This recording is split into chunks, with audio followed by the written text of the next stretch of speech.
नमस्कार। देश काल में आपका स्वागत है। मैं हूं मुकेश कुमार।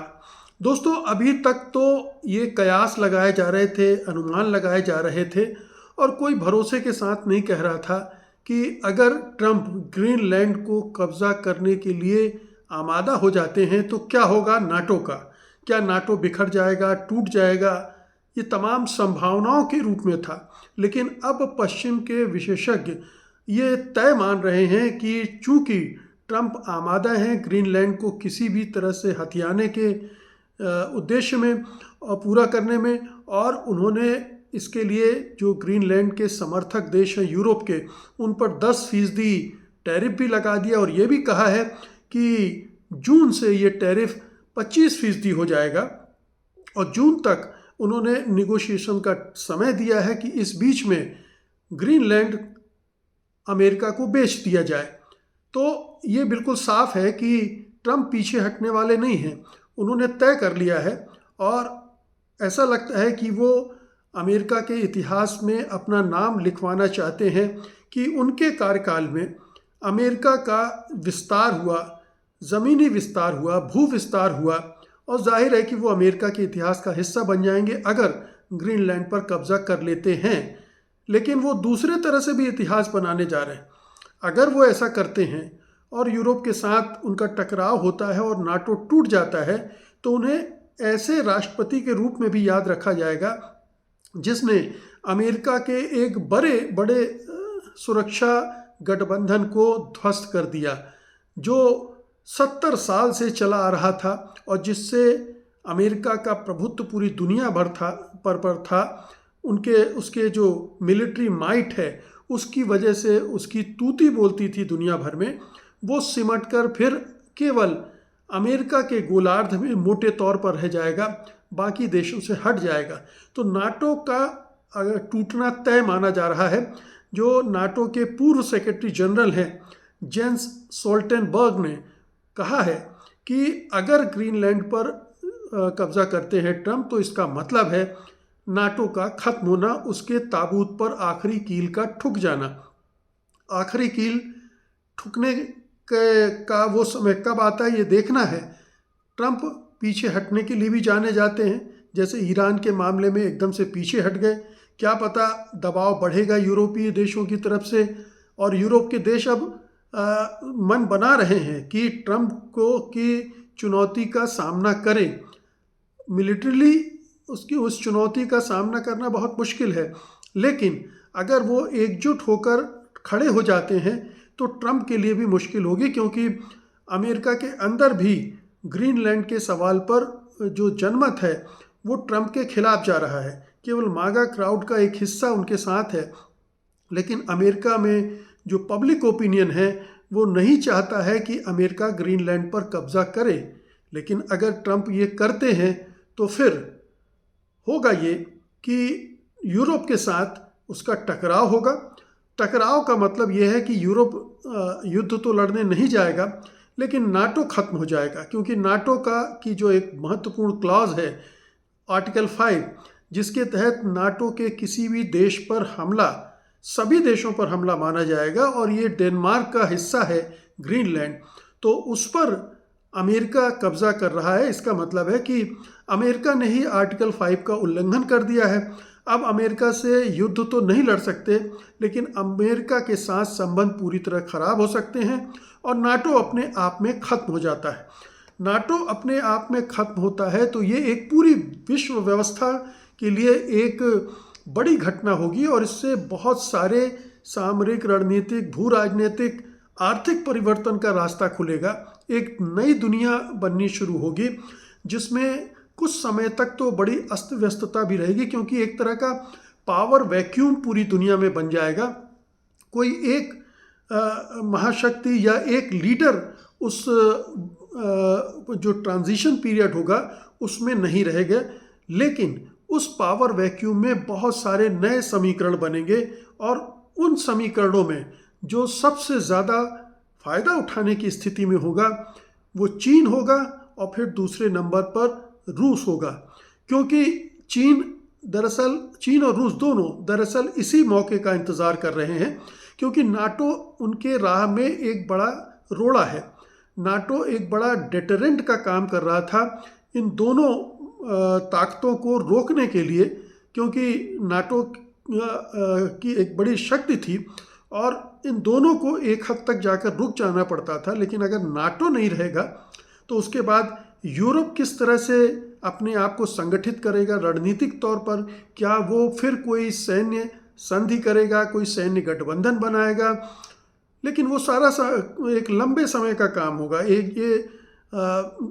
साल 6 महीने में वो गठबंधन भले ही नाम के लिए बन जाए, लेकिन उसे सुसंगठित करना और फिर उसमें सभी देशों का योगदान बढ़ेगा। अभी तक 2% अपने जीडीपी का वो देते थे, फिर 4-5% तक देना पड़ सकता है।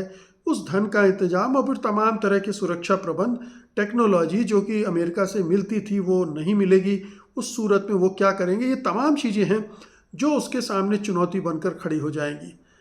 इस पीरियड में रूस के लिए एक अवसर होगा और चीन के लिए एक अवसर होगा। हालांकि जो पश्चिम के विशेषज्ञ हैं वो केवल इसको इस तरह से पेश कर रहे हैं मानो अगर ऐसा होता है तो रूस तुरंत घुसकर बाल्टिक देशों पर कब्जा कर लेगा, रूस पर कई देशों पर हमला, माफ़ कीजिएगा, यूरोप के या यूरोपियन यूनियन के या नाटो के जो पूर्व नाटो के जो देश होंगे उन पर हमला कर देगा और उनकी ज़मीन हड़पने की कोशिश करेगा। लेकिन ये रूस को एक खलनायक बनाकर दिखाने की कोशिश ज़्यादा है। रूस खुद इतना थका हुआ है यूक्रेन वॉर से कि और नए फ्रंट खोलने से घबराएगा, वो कोशिश नहीं करेगा। अलबत्ता उसके लिए दूसरी चीज़ें खुल जाएंगी, उसके बारे में मैं अभी बात करूंगा। लेकिन और इसी तरह से चीन के बारे में कहा जा रहा है कि जैसे ही ये होगा चीन ताइवान पर कब्जा कर लेगा और जो इंडो पैसिफिक है, भारत प्रशांत क्षेत्र है या साउथ चाइना सी है, वहाँ पर वो अपना वर्चस्व बढ़ा देगा, क्योंकि अमेरिका अपने आप को विश्व स्तर की सुरक्षा व्यवस्था से विड्रॉ करने रहा है।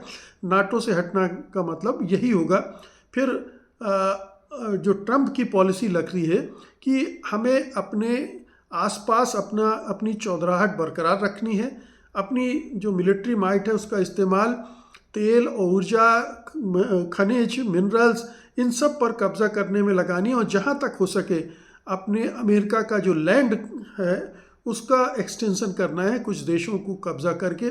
ये उनकी एक जो पुरानी इंपीरियलिस्ट की सोच होती है, साम्राज्यवादी, वो उस ढंग से सोचने वाले व्यक्ति अभी तक साबित हो रहे हैं। तो अमेरिका का प्रभाव घटेगा, यूरोप का प्रभाव निश्चित रूप से घटेगा, क्योंकि अमेरिका के साथ मिलकर ही उसका प्रभाव बनता है और एक वैक्यूम पूरे अंतर्राष्ट्रीय स्तर पर पैदा होगा। उस वैक्यूम को भरने के लिए चीन सबसे पहले आगे लपक सकता है, लपकेगा, क्योंकि वो इस स्थिति में होगा कि वो ठीक है सैन्य स्तर पर वो नहीं जाएगा, ना उसकी ये प्रवृत्ति है, उसने अपने आप को युद्धों से बचा कर रखा हुआ, इसीलिए आर्थिक प्रगति इतनी कर पा रहा है। लेकिन उसके लिए आर्थिक स्तर पर कई रास्ते खुल जाएंगे, जो रोक टोक है वो हट जाएगी। यूरोप में वो अपना दखल बढ़ा सकता है। फिर जो जितने भी रीजनल ग्रुपिंग्स बने हैं, चाहे ब्रिक्स हो, चाहे एससीओ हो, चाहे आसियान हो, इस तरह के तमाम जो क्षेत्र हैं, संगठन हैं, वहाँ पर वो एक मल्टीलेटरल वर्ल्ड ऑर्डर बनाने के लिए, जिसके लिए लगातार कोशिशें होती रही हैं, उस दिशा में वो काम करना शुरू कर देगा। और ये एक बड़ा परिवर्तन वैश्विक राजनीति में होगा कि मल्टीपोलर वर्ल्ड बनने की दिशा में चला जाएगा।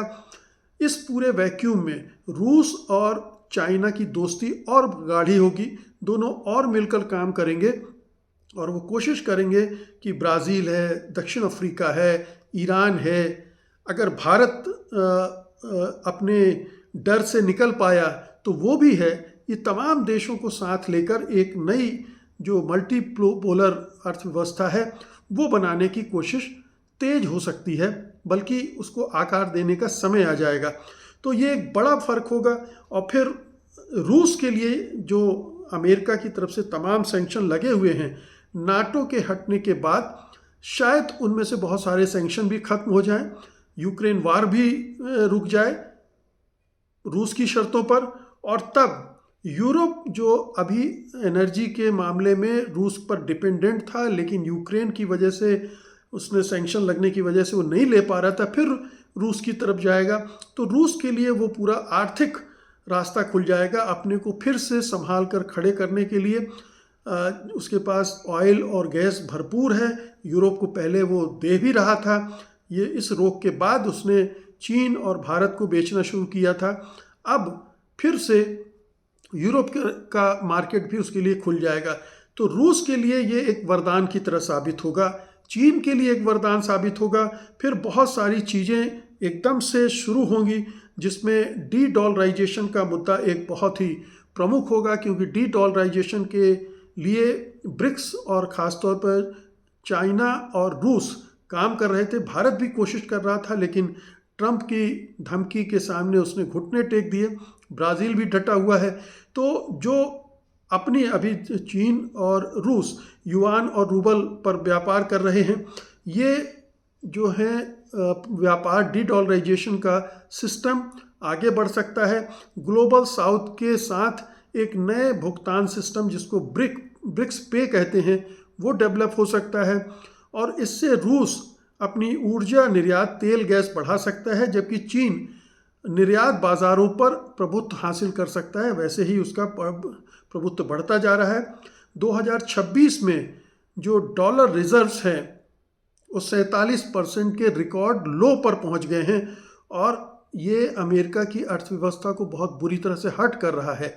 ये अगर और कम होता है तो अमेरिकी अर्थव्यवस्था और कमज़ोर होगी, और इसका मतलब है कि चीन और जो दूसरे देश हैं जिनकी अर्थव्यवस्था डॉलर पर डिपेंडेंट है, वो उससे हटेंगे तो उनको इसका फ़ायदा हो सकता है।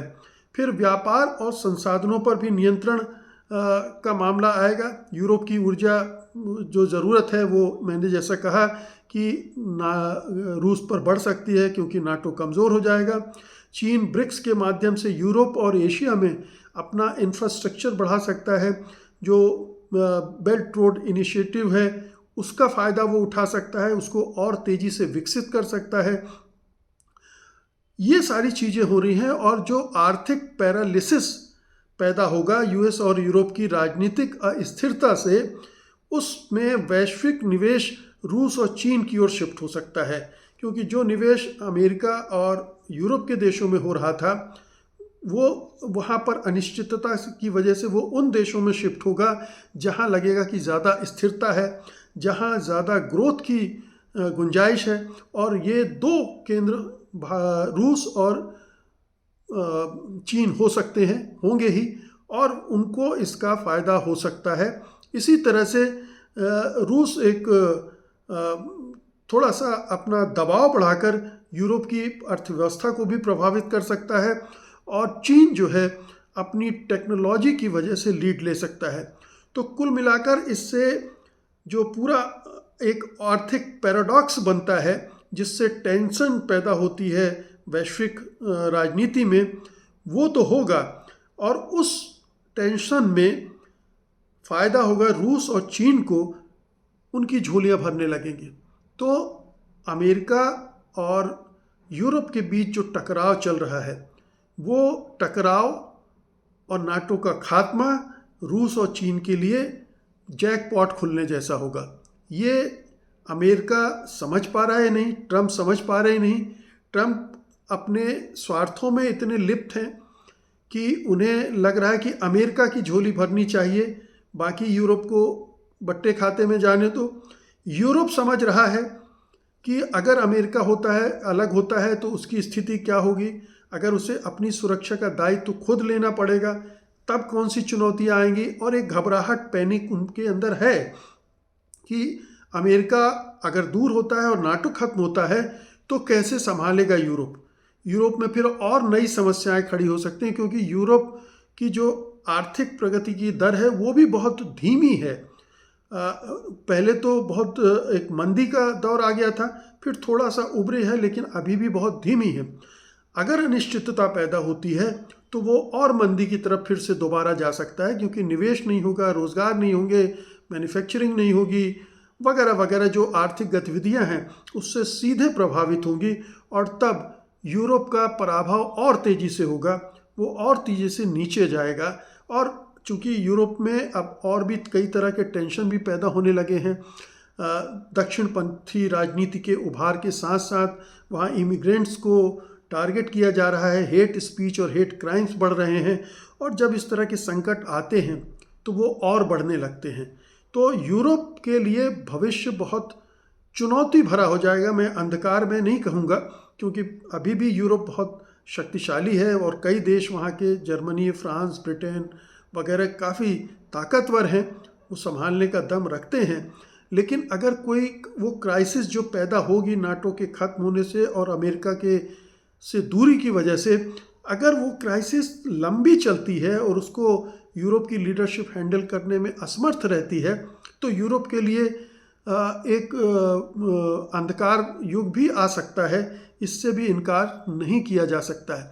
लेकिन असल बात तो ये है कि ये जो कुछ भी परिवर्तन हो रहे हैं, ये चीन और रूस के हक में जा रहे हैं। भारत इसका फ़ायदा उठाते हुए कहीं दिख नहीं रहा है, क्योंकि भारत दूरदृष्टि से अभी विहीन है। जो लीडरशिप है वो इतनी दूर तक सोच ही नहीं पा रही कि दुनिया में जो चल रहा है उससे जो परिवर्तन होने वाले हैं, उससे जो फ़ायदे नुकसान सामने आने वाले हैं, उसमें अपने आप को कैसे पोजीशन किया जाए, कैसे उस संकट में अपने लिए अवसर ढूंढे जाएं, आपदा में अवसर ढूंढे जाएं, ये समझ इस सरकार में, मोदी सरकार में, प्रधानमंत्री मोदी की लीडरशिप में नहीं है।